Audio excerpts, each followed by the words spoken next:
नमस्कार, कैसे हैं? मेरे ख्याल से अच्छे होंगे। अपने अपने सेंटर पर आप लोग पहुंच चुके होंगे या रास्ते में होंगे, पता कर लिया होगा कि कहाँ पर आपका सेंटर है। और एक मन में ऊहापोह की स्थिति होगी कि कितने क्वेश्चन अटेम्प्ट करने हैं, कितना सेफ स्कोर होगा। सच पूछे तो सेफ स्कोर तभी बताया जा सकता है जब पेपर देखा जाए। लेकिन पेपर कैसा भी आए, कुछ चीजें हैं जो आप अगर फॉलो करते हैं, वो स्ट्रेटेजी, वो रणनीति आप फॉलो करते हैं, तो आपको लाभ निश्चित तौर पर मिलेगा। तो अंतिम समय में अब वो घड़ी आ गई है जब आपकी मेहनत आपको ओएमआर सीट पर उतारनी है, आपको सबसे बेहतर प्रदर्शन करना है। तो ऐसी स्थिति में क्या हम रणनीति अपनाएं कि जीआईसी का पेपर इस तरीके से हो जाए कि निश्चित तौर पर आप मुख्य परीक्षा में प्रतिभाग करें। देखिए, पोस्ट आपको पता है 120 क्वेश्चन आएंगे, ये पता है। और सबसे बड़ी जो चुनौती है वो है कि 1/3 की निगेटिव मार्किंग है। अब 1/3 की जो ये निगेटिव मार्किंग है, ये एक खतरा है। अगर 3 सवाल आप गलत कर देते हैं तो एक सवाल सही आपका खत्म हो जाता है। और इन चीजों को पूरा अगर देखें तो एक बात तो समझ में आती है कि आपको सेफ जोन में चलना पड़ेगा। आपके 120 प्रश्नों में 40 प्रश्न जो हैं वो जीएस से आने हैं और 80 प्रश्न आपके ऑप्शनल से आने हैं, जो आपका वैकल्पिक विषय है।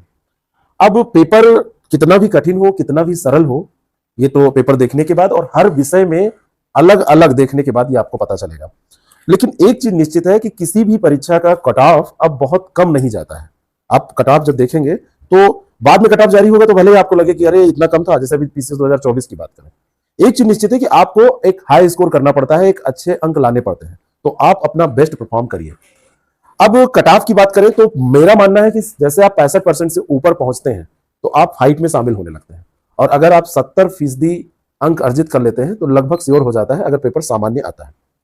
लेकिन अगर पेपर बहुत सरल आ गया, जैसे अभी टीजीटी पीजीटी के एग्जाम में बहुत सारे लोगों ने कहा कि फला विषय का पेपर बड़ा सरल आया था, फला विषय का पेपर बड़ा कठिन आया था, इंग्लिश के पेपर में ये बताया कि 50% से ज्यादा आउट ऑफ सिलेबस आ गया था।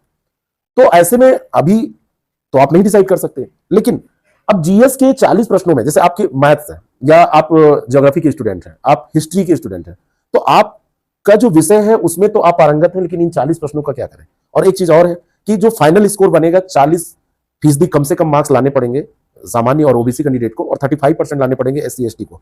तो ऐसे में इससे नीचे तो मतलब जाना ही नहीं कटा, इस ये क्राइटेरिया है। तो ऐसे में जीएस में कितने प्रश्न करें और एएससी में कितने आप सही कर सकते हैं। तो पेपर कितना भी कठिन हो, आपको लक्ष्य रखना है कि 75% आप स्कोर करके आए। 100% कोई नहीं करेगा। 60 to 70% के बीच अगर आप रहते हैं तो आप समझ लीजिए कि फाइट में है, लेकिन श्योर नहीं है। अब पेपर जैसा आएगा वो चीजें उस समय की होंगी, तब देखा जाएगा। 75% का मतलब होता है 90 प्रश्न सही करना, और इन 90 में जीएस भी शामिल है और आपका ये वैकल्पिक विषय यानी कि आपका ऑप्शनल भी शामिल है। अब जैसे जीएस में बहुत बार ऐसा होता है कि जब आप कम पढ़े होते हैं तो कंफ्यूजन का स्तर, जो लेवल होता है, लेवल ऑफ कंफ्यूजन, वो बहुत ज्यादा होता है और आप गलतियां, मिस्टेक्स बहुत ज्यादा करते हैं। आधुनिक इतिहास थोड़ा सा पढ़ा हुआ, समझा हुआ लगता है करीब की घटना है। हड़प्पा के सवाल और आधुनिक इतिहास के सवालों में आप देखें तो गांधी जी आपको परिचित लगेंगे, है ना। हरिहर बुक्का उतने करीबी आपको नहीं लगेंगे, समझ रहे हैं। तो आधुनिक इतिहास को आप करिए, गांधी युग पे सवाल आए उनको करिए। पॉलिटी में आपको जो भी आर्टिकल से सवाल हैं, पंचायती राज से हैं, जहां पर आप उनको पढ़ेंगे तो आपको जाने पहचाने लगेंगे, उनको करिए। आप जो भी यूपी स्पेशल के सवाल हैं वो आपके इर्द गिर्द आसपास की चीजें पूछी जाती हैं, जनगणना के सवाल, इनको करिए। अप्लाइड साइंस जैसे बायोलॉजी है, रोग है, वाइटामिन है, मिनरल्स है, इन पर सवाल करिए। बेसिक गणित, रीजनिंग आप करिए। लेकिन अब सबसे बड़ी बात है कि कहां उलझना नहीं है। अगर आपका ज्योग्राफी सब्जेक्ट है या आपने जीएस में बहुत अच्छा पढ़ रखा है, तब तो आप वर्ल्ड ज्योग्राफी में उलझिए, प्राचीन और मध्यकालीन इतिहास में उलझिए। नहीं तो अगर आपको नहीं आ रहा है तो आप वहां सीधे निकलिए। थ्योरेटिकल फिजिक्स में भी आप उलझिए ना, आप निकल जाइए। तो इन लोगों के लिए वो सेफ पोजीशन हो सकती है यहाँ पर, उन लोगों के लिए जो इस सब्जेक्ट में के हैं। जैसे किसी का फिजिक्स ही है तो उसको तो आता होगा, तो वो उनके लिए तो सही है। आप समझ रहे होंगे कि किसके लिए सेफ है, किसके लिए सेफ नहीं है। अब 3 सवाल गलत करने पर एक सही सवाल आपका समाप्त हो जाएगा, तो आपको खतरा भी ऐसे मोल नहीं लेना है। और जो तुक्केबाजी करनी है, जो कहते हैं ना कि तुक्का, तो तुक्का वास्तव में कुछ नहीं होता है।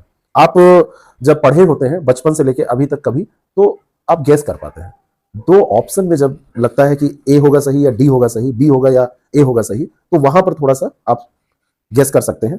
तो निगेटिव मार्किंग में ऐसे ब्लाइंड गेसिंग मत करिए, ये बिल्कुल सुसाइड जैसा होता है। आपको करना है तो कैलकुलेटिव रिस्क लीजिए।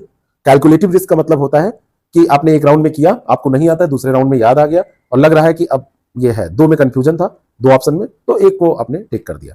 तो ये कैलकुलेटिव रिस्क है।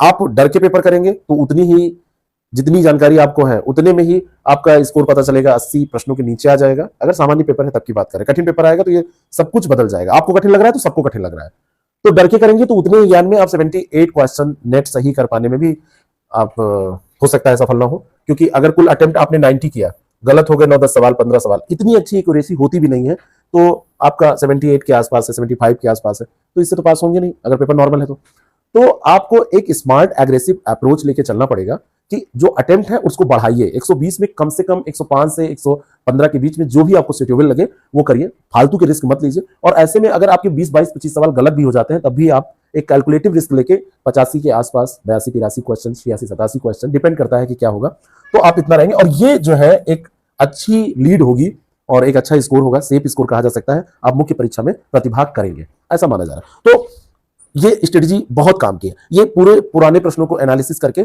ये हम आपको बताने की कोशिश कर रहे हैं। तो पुराने प्रश्न पत्रों में जैसा रहा है, जैसे पिछली बार सोशियोलॉजी का जो हमारे यहाँ कम से कम 100 से ऊपर सिलेक्शन है, तो सब लोगों ने अपना जो शेयर किया, तो पिछली वैकेंसी की मैं बात कर रहा हूं, तो सोशियोलॉजी का जो प्रश्न पत्र था उसमें बहुत कठिन सवाल आ गए थे। वहां पर 60 सवाल सही करना भी मुश्किल हो गया था जीएस को लेके।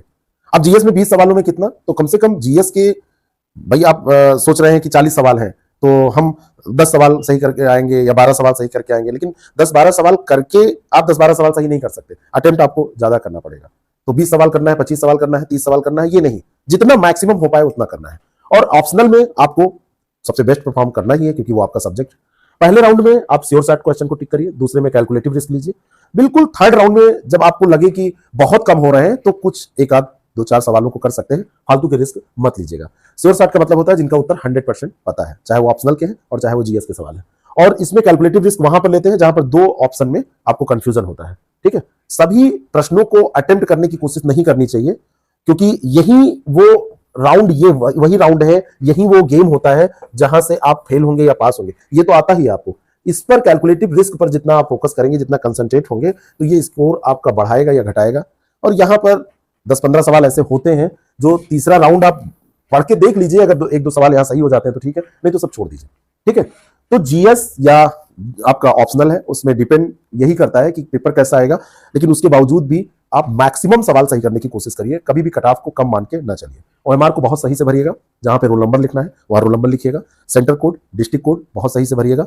जो आप गोला बनाते हैं ना, बबल्स फिल करते हैं, वही स्कैन होते हैं।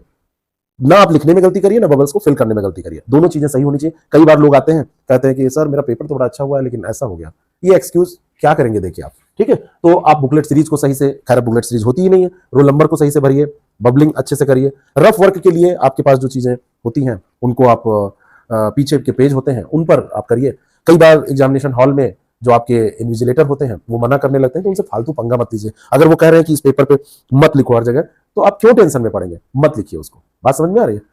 पेपर में 2-3 चीजें बहुत महत्वपूर्ण है कि आपका माइंडसेट जो है, आपका जो कह सकते हैं कि जैसे कहते हैं ना कि एक अच्छा माहौल बना रहे, तो पेपर देने के लिए आप परीक्षा केंद्र पर 45 मिनट पहले पहुंचिए। 2 पासपोर्ट साइज फोटो, एक ओरिजिनल आईडी प्रूफ जरूर लेके जाइए। केवल ब्लैक बॉल पॉइंट पेन का यूज करना है, और आयोग कुछ आपको देगा नहीं, ये भी ध्यान रखिए, कई परीक्षाओं में दिया जाता है। बाकी जो बोतल वगैरह ले जाइए, अगर पानी आपको पीना है तो पारदर्शी बोतल ले जाइए, नहीं तो मत ले जाइए, वहां पानी की व्यवस्था रहती है। ठीक है, ट्रांसपेरेंट बोतल ले जाइए। तो आप बहुत कूल होके शांति के साथ आप पेपर दीजिए। क्या पढ़ा है, कितना पढ़ा है, कुछ लोग कहेंगे हमारा करंट नहीं तैयार है, तो कोई कहेगा कि अरे मेरा तो हिस्ट्री ही नहीं तैयार है, मैंने तो ज्योग्राफी बचपन से नहीं पढ़ी है। इन सब चीजों का कोई फर्क अब नहीं पड़ने वाला है। पेपर जो अच्छा करेगा उसका सिलेक्शन होगा, तो बेस्ट परफॉर्मेंस करने की कोशिश कीजिएगा। पेपर बहुत टफ आएगा तो फालतू के खतरों के खिलाड़ी मत बनिएगा, और अगर पेपर नॉर्मल आता है तो मैंने जो कहा है उन बातों को ध्यान रखिएगा।